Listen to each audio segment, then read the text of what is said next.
This is an event in version 4.7 of Tower of Fantasy. Now if you can't read this, that's okay. I can't read it either, but we can figure out what it says from these two highlighted numbers, 0.4 and 0.58. These were two numbers that showed up a couple of patches ago in an equipment advancement event. During the event, when you advance gear, you're much more likely to see higher numbers. And it's also impossible for those numbers to go below a certain value.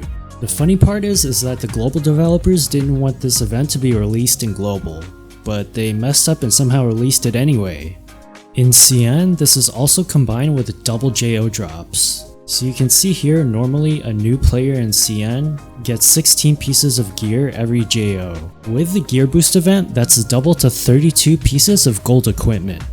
Unfortunately, the global developers were all too happy to cut our JO drop rates by half.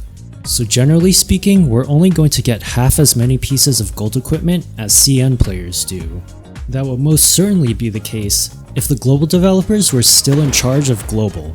But as I'm sure most of you are aware by now, next patch, we'll be getting the same publisher as the one in CN, Perfect World Games. Personally, I would genuinely be surprised if they did not release the same event in 4.7 for global. If not the next patch, then the next 1 or 2 patches at the latest. So it might be a good idea to hold off on advancing gear and to wait until at least the next update, especially if you're a new player or you don't have a full set of Titan equipment yet, or you're someone who doesn't mind transferring your Titan pieces onto something that's better.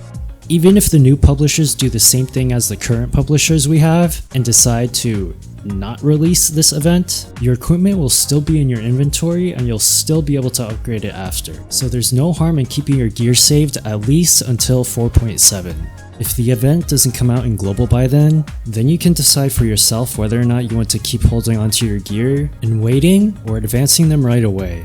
But honestly, I would genuinely be surprised if Perfect World decided to treat us differently from the CM player base, like the current global publishers are doing right now, and decided not to release this event. Also, if anyone from Perfect World or Hoda is watching this right now, can you increase the drop rates to be the same as in CN? I think many people would appreciate that.